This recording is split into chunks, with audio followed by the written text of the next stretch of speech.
let's get started. Yes.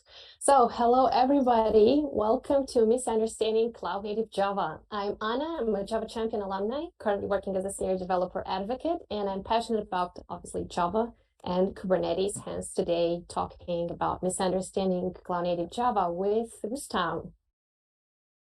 And my name is Rustam. I am joining you all from Norway, Oslo. I am also a Java champion, and as well, in addition to that, I'm also a Google developer expert for cloud. So I work quite a bit with cloud technologies, and I am also very happy to talk to you about cloud native Java and how people tend to misunderstand things when it comes to it. So let's get started, right? So, I mean, this talk can be summarized by one slide, and that's the one you see in front of you now. So that's the short universal answer, the answer of a consultant. I've been working as a consultant for many years. Usually the answer is, it depends, because a bit longer version of that is that every decision has some kind of quantitative or qualitative pros and cons. So it can be any decision that you make, it will have some kind of influence on something, right? You know, the language you choose to write your application in, the application where you want to run your application, the platform or anything like that will have some kind of pros and cons always. All you need to do is to put them all onto a scale and make sure that the number of pros or the weight of pros is actually heavier than the cons, and you should be good. So, with that being said, let's talk a little bit about cloud native. I mean, what do we actually mean by cloud native? And to do that, it's a very good starting point is to look at the cloud native definition by CNCF. So Cloud Native Computing Foundation has a definition. It's this, I mean, it's a really good definition, but for slides, this is a wall of text. So we made it a little bit easier for you. We have highlighted the most kind of important parts of this definition for us, for what we're going to use in this presentation. And then we also removed or kind of grayed out all the other words. So now you're sitting with kind of, the gist of the definition. To make it a little bit more easier to digest, we also added a little bit of separation of what we're talking about. So we'll talk a little bit about what we're building when we talk about cloud native applications, like what do we actually build, how do we do that, and why do we want to do that. And like when you try to convince someone to do something, or you're trying to, I don't know, sell something to someone. I mean, I don't mean to sell it for money or something, but like, sell an idea or convince someone. You should probably start with you go with why, and then you go to how, and then you actually say, and then you actually say what. Because if you're going to say, oh, I'm going to build you a scalable application, people would be like, why? But if you do like, well, do you really want robust automation and things being predictable, less toil, that are able to change frequently and all this? And people will be like, well, maybe, yeah. And then, okay, how can I get there? It's like, well, then you need containers and service meshes and microservices and all this. It's like, okay, cool, yeah, okay. And then you can actually talk about more like what actually are you going to build. And when we have all that, we'll get a scalable applications that are able to run on private or public or hybrid clouds and so on, so on, so on. So this is the gist of the thing that we'll be talking about, like the cloud native applications and what we mean by that. That being said, now we need to talk a little bit more about like cloud native Java software and all that. And it's time for me to stop talking for a little bit and give the words to Anna. Take it away, Anna. You are, I think, on mute.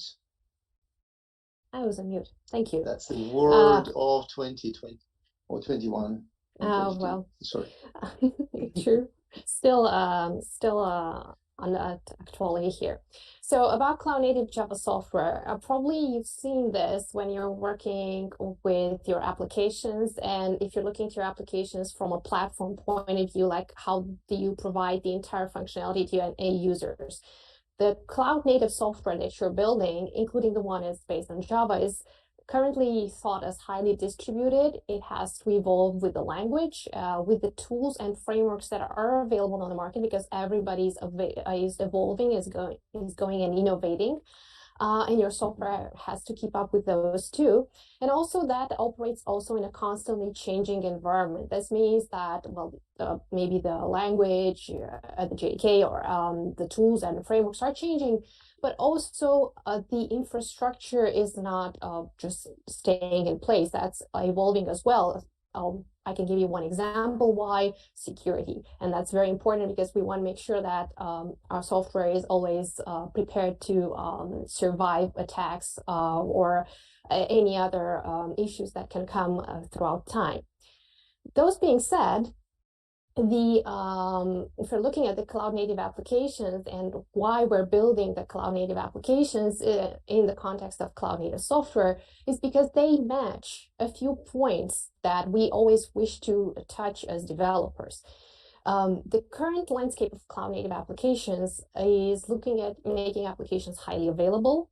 Those applications that are highly available also are good in terms of resilience. The redundancy is they're minimized and they're extensible. So they're not just highly available and highly distributed, but they're also extensible. You want to be able to evolve your architecture.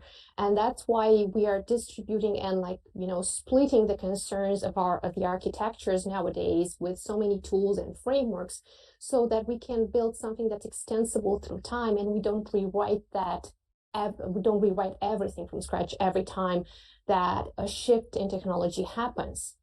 That gives us also flexibility to have frequent releases. So that makes us much faster in developing and actually delivering innovation. But these frequent releases can be done reliable, can be made maintainable. So for us, it's also, as developers, it's also a joy to work on such applications. So our applications can change continuously, but they can also do that change while they still provide us joy of maintaining them. And another part that has made Java famous probably is the fact that, and making software in Java is the portability of it across multiple platforms. And well, cloud means portability, but also language the JDK can help you to achieve that portability. And let's not forget about building modular applications and that contributing to the dynamism of the application overall in evolving your architecture. Now, speaking about Java applications and the misunderstandings that can happen around it. So there's a very, very rich landscape of JDKs and vendors that provide those JDKs. So choosing a JDK dilemma. Now, if we're looking in the current situation, how do you choose a JDK? Which JDK should be used? So first of all, to give you a bit of history, the valid JDK for distribution actually means that, well, in practical terms, there is only one set of source code for JDK. Probably are familiar with OpenJDK and where you can find that. Anyone can pick up that source code and produce a build and post that to a URL. However, there's a separate certification process that is going on that must be used in order to ensure the quality of that construction that is being created there.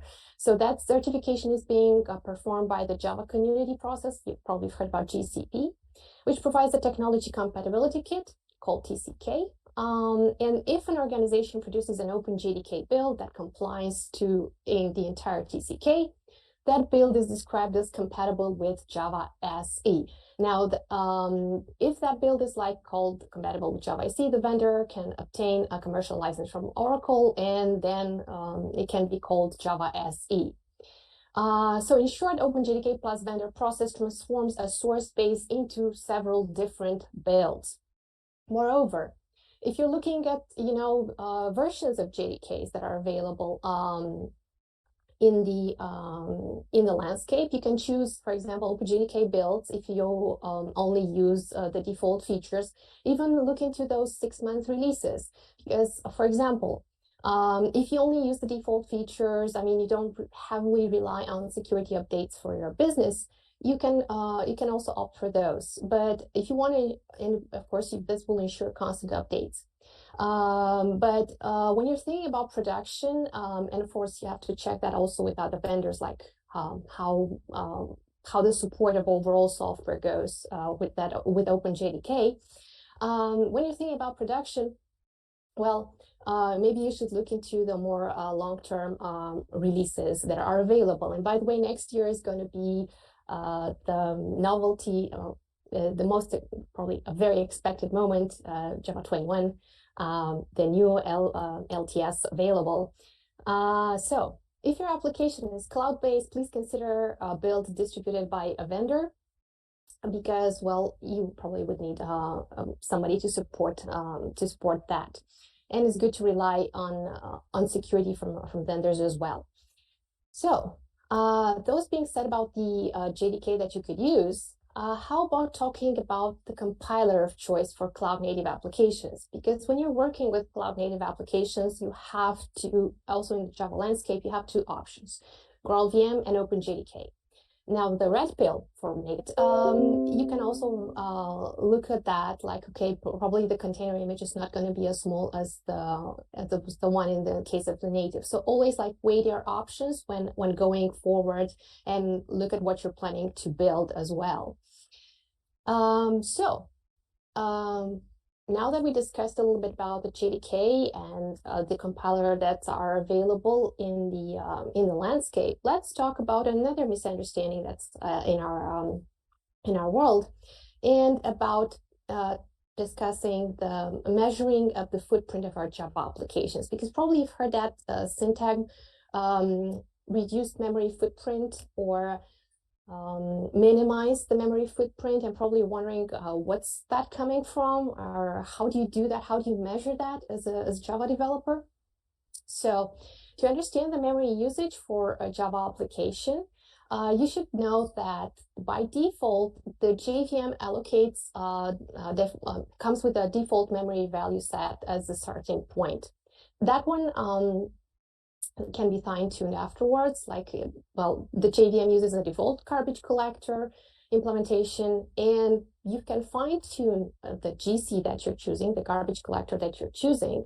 And based on that, your JVM will choose a different memory value at starting point. So always think about when you want to fine-tune something, you can start with the defaults, but if you feel that, okay, you can improve, or maybe like, look, what can be done better, look into the other garbage collector options available and see how your application performs with those set.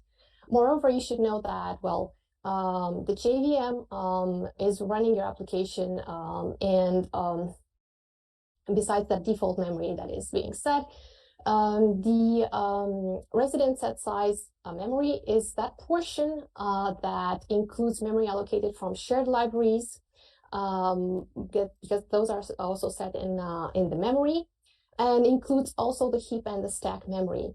Although that most of the time for the measuring of memory, we use RSS to like say, like, look, the memory footprint is this small. You should know that it's not just RSS when it comes to memory. For example, there can be cases when the same shared libraries can be duplicated or counted in different processes. So it might be the case it's not all the time the accurate measurement for our application. But by looking at, how to measure memory at this point, it's the reliable estimate, to say so, in order to have that memory footprint estimated. So in a nutshell, if you want to use, if you want to view the native memory that you're using in your JVM, you can enable something called native memory tracking, NMT feature. And you can also look into the container level and log and trace how the memory is being used and how the JVM interacts with the container as well by using the xlog OS container OS plus container set to trace. These are very useful instructions to be set, but you should be aware that when you are enabling NMT, you're also adding some overhead to the overall when you're enabling NMT, and also you're printing the NMT statistics and all this, if you're using that for a long term and also send a couple of diagnostic commands to your JVM for a longer period of time, that can affect your performance and can have an overhead over the overall performance of your application. But you can also measure the memory in containers. So you can get information about how your application performs, like in performance tests with, having those flags set. But you can also measure the memory in containers by using the command docker top, the one that you have there. So it's always good to measure at the level of JVM and the application running on JVM, but also measure the application encapsulated inside the container as well. So you can see which portion does what and how much it consumes at every level of integration. And those being said, because I mentioned tests, always stress your application with tests, because that's how you can gain information how your application is performing under high load demand. And also you can gain information how the application will behave when the demand decreases. You want to be able to scale, you want to be able to support a lot of demand, but you also want to be able to cool down really fast so that you're not overspending memory and CPU when there is not the case. So speaking about, cool down and, scaling up and scaling down, Rustam, what can you tell us about the faster startups? Why do those matter? Yeah, that is a very good question too. I mean, it is back in the days when I started my developer career developing Java applications, like, I don't know, 15, 16, something like that years ago, it was not really a big thing, right? Because you would just deploy everything on a application server. Maybe you would just open the website or like the call web service or whatever once just to warm it up. And then it would just run there, right? Until you have to restart it again. You did not have this kind of spinning up and down things. You didn't have uh, uh, things like, I don't know, we're going to talk more about that, but I'm going to mention it anyway now. Things like serverless, things like, that all some things that basically imply that you'll be spinning up and down your containers at much faster rates than you used to do that. And that is an important thing because your application needs to be able to start quickly because so there are actually two things that we talk about, right? Because there is a time that your application, your container takes time to spin up, and the time your application actually is ready to receive stuff inside that container. So the two different things that we really need to keep in mind as well. But in general, I mean, kind of the obvious thing, stating the obvious here, but the sooner your application starts, the sooner it can receive requests. The sooner users are happy, the less they have to wait, the more they are like, eager to stay with you and not going to some other solution website, whatever their application is doing. So measuring the startup time is important, and you measure to the first request, because that will actually tell you how long your application is actually starting. Because if the container is spinning up really fast, but you have a huge, ginormous monolith of an application, just like an elephant put into a tiny little container that I usually call that, it still will take that quite a bit of time for that elephant to turn around and actually, start juggling, the data or whatever that application should be doing. And that really sucks. I mean, your containers up, your application is not, and it still takes quite some time before it's able to receive the application. So important point here, measure time to first request or first response. Another thing is that you have to be careful when checking for external dependencies and readiness in your probe. So you have a probe, you have a readiness probe that will tell you that exactly what I'm saying, like the time when the application is ready. But then you have all these other things that are connected to it, and maybe you don't need to load all this at the same time. Maybe you can do you can optimize. So the point is, long story short, is try to optimize the startup of your application as much as possible. Try to keep all the third-party things outside unless you have to have them inside, and initialize them, maybe lazy load them, or kind of initialize them at later points, and so on, so on, so on. You really need to, if you're going from something that used to be running on-prem without scaling up and down so much, if you're going into the world of cloud native, you probably need to take a little, at least like pre-flight check kind of box that, okay, I have thought about startup times of my applications. I mean, maybe you don't have to do something, maybe you need to rewrite quite a bit, it depends, but at least think about that. That's a really, really nice thing to keep in mind. Speaking of probes, and speaking of, so now we talked about like the startup time and readiness of an application, but there is also something that comes afterwards. So when your application is running, now you should be able to keep your kind of hand on a pulse and just checking that your application is doing well, and you know everything is happy inside that container. That little elephant, that not big one that we used to have, big monolith, now it's a smaller, like baby elephant, is still happy in that container and just doing whatever it's supposed to do.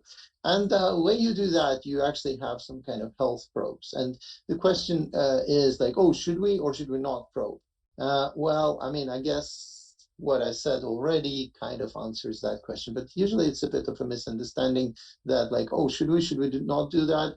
Will that will that make performance worse? Will that actually influence performance? Maybe not, or you know, all these kind of things are really because you know, if you have a container and you ask your elephant, like you know, I'm just saying elephant, your application, you know, every time you ask it, it's like, how are you doing? How are you doing? Are you good? Are you good? You know, it takes a little bit of time for that elephant to answer, and then you know, to continue juggling data and stuff as it was. So probes, types of probes. Startup probe, it's something very useful to know how, like I said, like when your container is starting. Then you have a readiness probe. That is when all of those are used by Kubernetes, by the way, and any other cloud native technologies and stuff like that. But like Kubernetes is using that to know, okay, the container is running, cool. Okay, readiness probe is responding, so cool. Then my application is running, nice. Liveness probe, okay, that thing is just gone crazy, so we need to restart that. So we just, you know, take down that container, create a new container, put our happy elephant in that container, and let him do its thing. I don't know why I'm talking so much about elephants today, but that's happens. Anyway, so mechanisms for implementing probes in Kubernetes. How can you do that? Well, you can run as a command inside a container. You can do HTTP requests against the container. You can do gRPC requests. So it's like, you know, it's all about like, how do you want to do that? What do you think will be the fastest and all that? So you can do HTTP. If you want to go binary, you do gRPC. If you're gonna do like really kind of more low-level stuff, you can do TCP sockets and talk through those. You know, kind of choose your I don't want to say poison, but you know, choose your weapon of choice to actually ask that little cute animal to inside a container. If I can add a little bit to this one, the Sure. gRPC request against the container is like newly added. I mean, it's probably the latest edition. And probably many of you have seen this in the landscape that, well, we used to be developers focused on, for a long time, on SOAP protocol. I mean, SOAP is still used. Then we moved to REST, and nowadays we also love gRPC. So pretty much this fourth mechanism was added to serve better the applications that use gRPC, so that we don't, I mean, back in the day, when you had the gRPC application using gRPC, you used to do something very interesting, to say so, in order to do a probe, to actually implement a probe on Kubernetes level. And now it's working natively, which is a great advantage in terms of working with probes. Now, back to you, Rustam. Sorry for the interruption. No, but that's perfect. I mean, that's a very good point, and that's really good. Do that more often. Let it do its thing, and then you can ask in so many seconds. So that's the one. Then you have thing period seconds. So that gives you an opportunity to specify the intervals, how often you actually ask, or how often you should be asking. Default value is 10, so there's default values here as well, but if you want to do it less or more, you can do that. Timeout seconds, maximum number of seconds for it to wait until it says, nothing happened, something is wrong. Success threshold is number of attempts until the probe is considered successful after the failure, right? So maybe, so you don't have this, what do you call that? Like fluctuating, flaky services and stuff. And the same thing is for failure threshold, but just the other way around. So here for success thresholds, like if once is successful, cool. That's the default value. But if you know that your service might be a bit kind of weird, you might just increase that number, right? Failure threshold is, I mean, you probably shouldn't have that issue, but I mean, things happen. We do write bugs sometimes, even if we don't really accept them or like admit them all the time, but it happens. Failure threshold, speaking of bugs, in case of probe failure, what happens? Like how many failures it has to be for Kubernetes to actually, roll up the sleeves and actually do the dirty work of, throwing out the container and creating a new one. And again, default value is 3. You can adjust that, but it's a very nice and useful thing to do. So probes are good, but always there is do's and don'ts, and there is always something that you should or should not be doing. So configure different assessments for your liveness, readiness, and startup probes. You should have them, and you should have them a little bit different way, set up in a little bit different way. How, depending on what you've set and in period seconds and failure threshold and all that, you might need to adjust one parameter against the other one, because if you know that maybe your period of seconds parameter is not really set up perfectly, or you don't know what the correct number is so far, maybe you need to do that failure threshold, something about it. And in general, I would probably say that you need to try and adjust those numbers as you go, because by the time you will actually know your application, know how it behaves, and know how things are, it will be easier for you to adjust those and fine tune those numbers as well. And if the container value is a shared dependency in the readiness probe, coordinate the timeout seconds and period seconds with the maximum response times. So again, you need to coordinate those things and make them work together in a beautiful harmony. That's a short version of that. So more. You should avoid checking dependencies in liveness probe, because those should have response times with minimal variance. And that is when you're kind of dependent on all the other things, I don't know, other web services, other third party, whatever, you are introducing a lot of moving parts there, right? You are introducing some issues with network, or you are all of a sudden dependent on somebody else's ops teams to actually make it respond faster, and so on and so on. Maybe you probably don't want to do that. So keep in mind those. Maybe you need to rewrite your architecture again, going cloud native. So set the initial delay seconds parameter conservatively, so that Kubernetes can reliably restart your container, so it can fail fast, fail quick, and well, fail often does not really apply here, probably, hopefully, but at least fail fast and just restart and continue going. Observe and exercise container restart to correct behavior changes during initialization. So, it's a good idea to actually observe all that. The JDK. So those being said, we can use the instrumentations, methods, and tools like Java Flight Recorder and wait a moment. Is the slide blocked? Let's see. We can try again. Okay. Okay. Yeah. I think something got not well refreshed. Can you please reload I can it? try. Okay, let's see. That is okay, because that was not the title. But anyway, it doesn't matter. Yeah. So the title is not that one.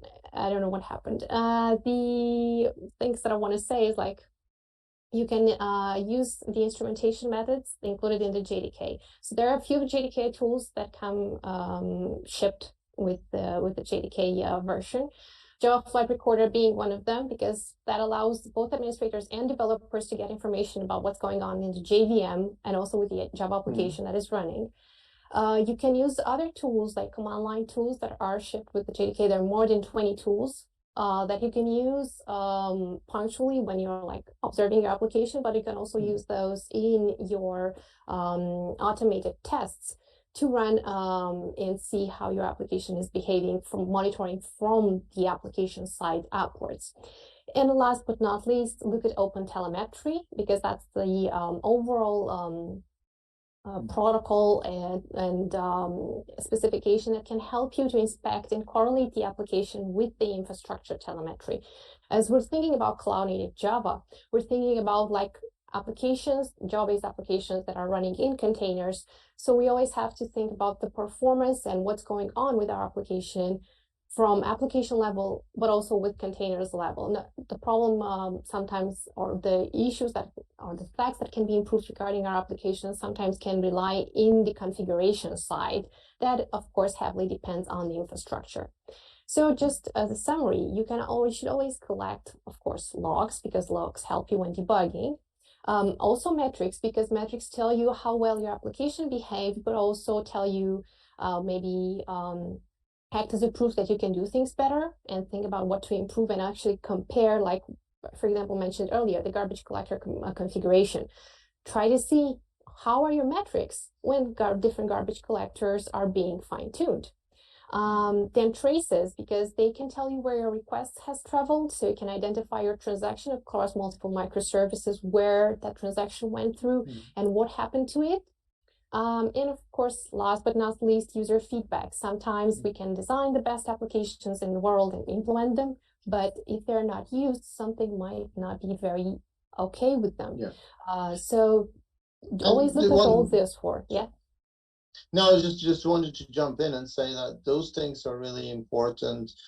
One thing is, like you said, it's really important to have it in production for just to measure your application that's running. But the other thing is that you can actually do when you have all that, you can start doing a bit more kind of bold things, like deploying new versions of your applications, doing the traffic splitting, and just deploying a new version and actually checking how your new version is behaving by looking at those things that you collect. And you just convert 5% of your users to a new application, check if everything looks good in the logs, in the traces, in the metrics, and feedback is good and everything. And then you can oh, okay, cool, we can increase it to 20%, we can increase it to 80%, 100%. And then you can actually do a slow migration of users and all that as well, which is a very nice thing to do. So yeah, that was my little. Thank you, Rustam. So now that we talked about production and about being, seeing how our application is performing and performance and being better, well, I've heard that serverless can make things better. What do you think? Do you think it's better to go serverless when it comes to cloud native applications? Oh, well, I mean, should I say it depends again? But I mean, so serverless is a very nice thing. Serverless is a very nice thing for many reasons, but usually it will imply quite a few things. It will imply, for example, very often, not necessarily always, but it will imply stateless applications and so on and so on. So, okay, let's look into that. Let's look into this thing. What is serverless? Well, serverless computing is a cloud computing execution model in which the cloud provider allocates machine resources on demand, taking care of the servers on behalf of their customers. So that's a long Wikipedia definition. I love Wikipedia definitions. They're usually like a wall of text on a slide. It's perfect. The short version, the slide version, like presentation version of that, it's probably shouldn't be called serverless, but manage less. So you manage less of your application by letting someone else do that, not humans, but computers, robots, Kubernetes and stuff. That's the short, unofficial version of the definition, I guess. So what kind of tasks are actually good for serverless? What's it good for? Anything that's asynchronous, independent execution units, anything that can be just spin up, do its thing, die, and just, return value for first, hopefully, and then die, or go to sleep or whatever. Intermittent demands with a large and predictable variance in usage. So that means you have sudden peaks of like surge of users coming to your application. That's really nice. Serverless, it will spin up many clones of your application, serve it all that. When the users are gone, when the peak is over, it scales down, slims down to a little smaller pool and keeps on running. So nobody noticed anything. Everybody's happy. Your credit card is happy as well because you don't have to pay for all the servers all the time, right? And also, like I said already, it's something about being stateless. It doesn't have to be necessarily stateless all the time, but most of the cases, it will make your life a bit easier, a bit too much easier, if it is stateless, short-lived tasks that tolerate high latency. So if you need to store a state, it doesn't really works well with applications that are being killed and respawned and cloned in many servers. So that's the thing. Another thing that people usually talk about is that, serverless. Yeah, I've heard about this serverless. It's the product X on a cloud Y, and then you're like, it's not. It's really not. It can be open source tools. It can be specific tools that are specific to a specific cloud, but also it can be not necessarily also just an application running platform as well, or way of running your applications. It can be, for example, I don't know, there is even data warehouses that can be serverless, where you just put your data, you put your everything, it kind of scales up and down, don't really notice anything, but it just serves you data. So often we think about it as a way of running applications, and let's do that, but there is more than that as well, just so you know that as well. These techniques enable loosely coupled systems that are resilient, manageable, and observable. And it is does not have to be on specific cloud. It can even be on-prem. So there is some things like Knative, which is a open source initiative between several big companies and big actors in the both community and generally in IT landscape, which have gone together and created this thing. It's on the CNCF now, and it's really cool stuff you can install on your machine locally as well. So that's really nice. There is also always a way to make your application better. There is always a way of doing things. So one thing is serverless, how you spin it up and down. The other thing is like, how do you actually automate? And when you think you're done with automating, you automate a little bit more, because you really want to do that because it will make your life easier. It will make if anything goes wrong, if anything has to be redone, recreated, you really want that thing automated. ClickOps is not a thing anymore. Please do not do ClickOps because it's error prone. It's boring. It sucks on quite a few levels. So Infrastructure as code, that's one way of automating stuff, right? There are examples like Terraform, Pulumi, there are different ways, a little bit different approaches, a little bit different ways of doing stuff, declarative or programming, all that. But it's easy to create new environments, it's easy to create new, whatever your application needs, create new deployments. You can spin up, like, for example, test environments in seconds. Test your stuff, do your thing, and just delete all that, scrap all that in just a matter of seconds, minutes, whatever, and save a lot of costs, save a lot of, actually, one thing that we don't mention so much, and we should mention, you're actually saving a little bit of environment, you don't have to use all that energy, so it's like green computing and stuff. I mean, it's actually can be quite noticeable if you have the environments running. I mean, if you don't care about money, at least care about the environment. Okay, that's and if you're planning to deploy on a Kubernetes offering, consider looking at Knative. That's what I've mentioned already. So now we have another misunderstanding. We even been bold and crazy and called it obsession. You want to talk about that obsession, Anna? Yeah, sure. But first, just to relax a bit the atmosphere from talking about serverless and the important concepts about it. And we had a question in the chat that says like, how many servers do we need to do serverless? And of course, the universal answer, it depends Zero, on right? how It's much. serverless. Well, I would say it depends on how far you need to scale. But those being said, coming from the serverless paradigm that you can easily go from zero to an absurd infinite, let's say infinite, you can go to zero to whatever your need is. This came to the almost zero downtime obsession for many folks, like how to minimize the downtime, like to be imperceptible.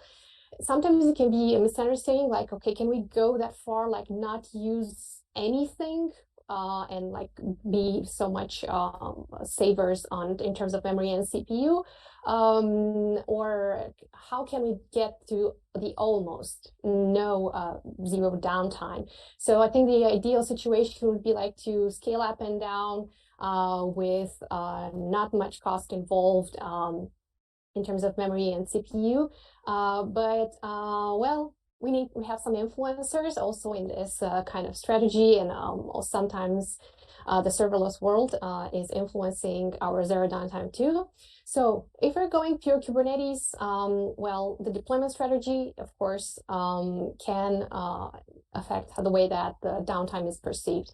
Now, Kubernetes has the rolling update as the whole strategy, but if you want to improve from that, because, well, rolling update, as we know, can run two versions in parallel until the new one becomes stable to serve requests. You can also go with blue-green deployments, or you can go with canary deployments in the cases that you want to test how your different versions are going to, well, you want to serve how your applications are. You want to serve different ways for your application for different regions, or you want to ensure like an even faster spin up for your app than the default is providing to you.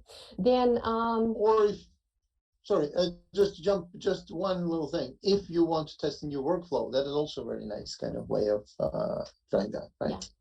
Sorry, true. Back to you. Then again, the way that the frameworks that we're choosing, of course, the language and tools that we're choosing can influence the graceful start and the graceful shutdown and the fast start of our application. And of course, the size of the container image, that's why we were talking about earlier, like, like choosing the proper runtime, but all together with how we're layering the container images. It matters a lot in terms of how small our container is going to be. One example to give to that, like when the downtime is affected by the the size of the container image. So for example, let's say that one Kubernetes node is not going to be available anymore, and you have a service that you have the option of like another node to be scaled to be available with the same containers as the previous one that is no longer healthy. In that case, the container image is downloaded again. So there's some time spent on that So the size of the container image is going to be influencing what's going on there. Maybe for you it's imperceptible, but it can add up to those little timings in time. Health probe customization, again, is very important because as Rustam has mentioned in the probe or not to probe section, fine-tuning each of the parameters can help you with the restarts of your containers. So the faster the restart, well, the better the end user doesn't see that downtime. Nowadays, we have become better and better when it comes to cloud applications regarding not showing to our users that probably some switch has happened. But we are always have to be aware that nothing comes for free, and we always have to work on improving our application behavior. Those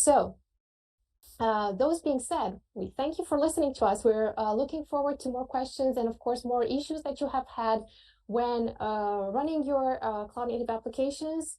If there are any questions, we're looking forward to those besides the how many servers one. Thanks for the answer, Edwin, as well. I think it was a good answer. It's like less than you have now. That's probably true. I mean, if you're scaled to your peak number of users, probably you'll need less. And the good thing is actually, just since there are no questions yet, so I'll let you give you some time to type it if you have any. The good thing is that when you go serverless, actually you can share the same resources, like hardware resources, in between applications, because maybe your applications have different phases of number of like the users. I don't know, time zones. It can be like a periodic thing, like some months are more using one application, users using one, and the other month they're using something else. So you can actually share the hardware and share the hardware resources between your applications much more easier. That also will mean that you will have less servers, because you don't have to use different servers for different applications now. And that goes both with your on-prem hardware, but also goes with cloud infrastructure, so public clouds and stuff. With public cloud, you don't really control amount of hardware, but you do control amount of money you pay for that hardware. So, less money, better for environment, better for you, all this kind of stuff. So that was I think my comments on serverless and number of servers and all that. I do not see any more questions in the chat. So I think we will say thank you very much. Feel free to reach out to us. You will find our contact information on this slide on the bottom there. So feel free to ping us. We'll be happy to chat more about serverless. Sure. Looking forward to hearing more from your side, and maybe how we can improve the current talk with more misunderstandings. Oh yeah, do that. Send us tips. We want that. Give us more misunderstandings. We'll try to add them into newer future editions of this talk. Or replace some, because, well, new challenges always at the horizon when building new cloud native apps. All right. Thank you all, people. Thank you.